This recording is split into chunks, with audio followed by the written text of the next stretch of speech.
இன்னைக்கு கார்ன்ஃப்ளவர் அல்வா எப்படி செய்யலாம்னு பார்க்கலாம். இதுக்கு தேவையான பொருட்கள் என்னன்னு பார்க்கலாமா? கார்ன்ஃப்ளவர் 1 கப்பு, சர்க்கரை 2 to 2.5 கப்பு. உங்களுக்கு இனிப்பு அதிகமாக வேணும்னா நீங்கள் இன்னும் கொஞ்சம் கூட அதிகமாக போட்டுக்கலாம். அதுக்கப்புறம் பாதாம், பிஸ்தா, முந்திரி 10 பருப்பு நான் கட் பண்ணி இந்த மாதிரி தூளாக வச்சுருக்கேன். அதுக்கப்புறம் ஏலக்காய் பொடி 1 டீஸ்பூன் நான் வச்சுருக்கேன். அதுக்கப்புறம் லைம் ஒரு ஆஃப் ஒரு 3 டீஸ்பூன் ஜூஸ் தேவை. அதுக்கப்புறம் நெய் 5 to 6 டீஸ்பூன். அதுக்கப்புறம் கலர் நீங்கள் எந்த கலர், ஆரஞ்சு யூஸ் பண்ணிக்கலாம், எல்லோ யூஸ் பண்ணிக்கலாம், உங்களுக்கு விருப்பமான கலரை நீங்கள் யூஸ் பண்ணிக்கோங்க. அது ஒரு பிஞ்ச். இப்போ எப்படி செய்யலான்னு பார்க்கலாம். இதெல்லாம் நல்லா ரெடி பண்ணி வச்சுக்கோங்க. அதுக்கப்புறம் ஏதாவது பிளேட்டில், ரவுண்ட் பிளேட் இல்லைன்னா உங்களுக்கு எந்த ஷேப்பில் வேணுமோ அதில் நீங்கள் நெய் தடவி ஃபுல்லாக இதெல்லாம் ரெடி பண்ணி வச்சுக்கோங்க.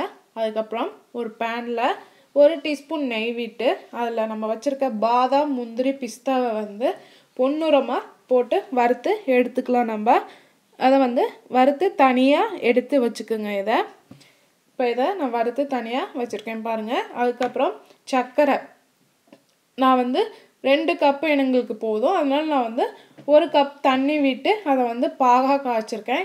இது மேலே மிதக்கிறது வேறு எதுவும் இல்லைங்க, அந்த பாதாம் முந்திரி அந்த இது கரண்டி யூஸ் பண்ணனால அது மிதக்குது. அதுக்கப்புறம் இது நல்லா இதில் நம்ம உரையாமல் இருக்கிறதுக்கு இதில் 2 டீஸ்பூன் நம்ம லைம் ஜூஸ் விட்டுக்கலாம். லைம் ஜூஸ், லெமன் ஜூஸ் எதுனாலும் விட்டுக்குங்க. அதுக்கப்புறம் இந்த பாகு காய்ச்சி இதுக்கு பதம்லாம் எதுவுமே தேவையில்லை. கொஞ்சம் அந்த ஸ்டேஜ் ரொம்ப தண்ணியாட்டம் இருக்கக்கூடாது. இப்போ இந்த பாகை காய்ச்சி தனியாக இதையும் தனியாக வச்சுருங்க. அதுக்கப்புறம் நம்ம வச்சுருக்க மாவில் 1.5 கிளாஸ் தண்ணி, அந்த கப்லேயே 1.5 கப்பு தண்ணி விட்டு நான் கரைச்சிருக்கேன். அதுக்கப்புறம் அடுப்பு பற்ற வைக்காமல் ஒரு பேனில் நெய் விட்டு 2 டீஸ்பூன் நெய் விட்டு நம்ம கரைச்சி வச்சுருக்க மாவை இதில் விட்டு கைவிடாமல் மாவை கிண்டிக்கிட்டே வரணும்.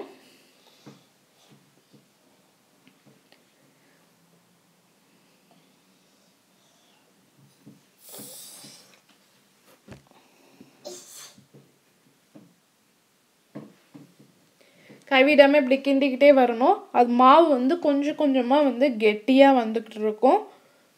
இது கொஞ்சம் மீடியம் ஃப்ளேமில் வச்சு செஞ்சிங்கன்னா கொஞ்சம் பொறுமையாகவே, எந்த அல்வானாலும் கொஞ்சம் பொறுமையாக மீடியம் ஃப்ளேமில் வச்சு செஞ்சோமா நல்லா வரும். இப்போ பாருங்கள், மாவு கொஞ்சம் கொஞ்சமாக கெட்டியாகி வந்துக்கிட்டே இருக்குது. இப்போ இந்த கெட்டியாகும் போதே நம்ம நல்லா அப்படியே கிண்டிக்கிட்டே இருக்கணும் கைவிடாமல்.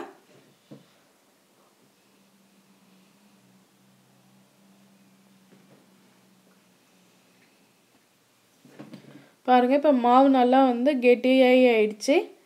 இப்போ நம்ம வச்சுருக்க சர்க்கரை பாகு இருக்குது பாருங்கள். இந்த சர்க்கரை பாகு ஃபஸ்ட்டு கொஞ்சம் நம்ம விட்டுக்கலாம். விட்டு அந்த மாவை நல்லா அதில் கரைச்சிக்கலாம். இப்போ நம்ம வச்சுருக்க இதோட கலரையும் இதில் நம்ம போட்டுக்கலாம். நம்ம கலர் போட்டு அதை இந்த கட்டியெல்லாம்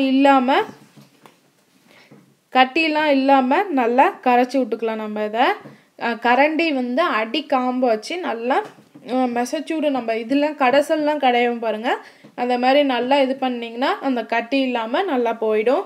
அப்படி இல்லைன்னா நீங்கள் எக் பீட்டர் வச்சுருந்தாலும் அந்த எக் பீட்டர் வச்சு, பெரிய பீட்டராக வச்சுருந்தீங்கன்னா நல்லா வேகமாக பண்ணிங்கன்னா நல்லா அழகாக வந்துடும்.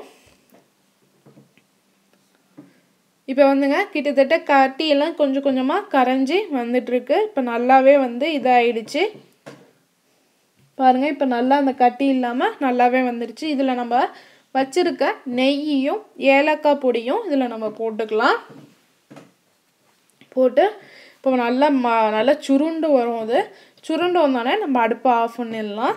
இப்போ நம்ம நான் பாருங்கள் தட்டில் நெய் தடவி வச்சுருக்கேன். அதில் லைட்டாக பாதாம், முந்திரி நான் அடியிலையும் போட்டிருக்கேன். வேணுங்கிறவங்க போட்டுக்கோங்க, வேணாங்க விட்டுருங்க. அதில் இப்போ நான் அந்த அல்வாவை இதில் கொட்டியிருக்கேன். நான் கொட்டி 1 டீஸ்பூனில் பின்னாடி நெய் தடவி அதை நல்லா ஃப்ளாட் பண்ணிக்கலாம். நம்ம ஃப்ளாட் பண்ணிவிட்டு அது மேலே நான் பாதாம், முந்திரி, பிஸ்தா போட்டிருக்கேன்.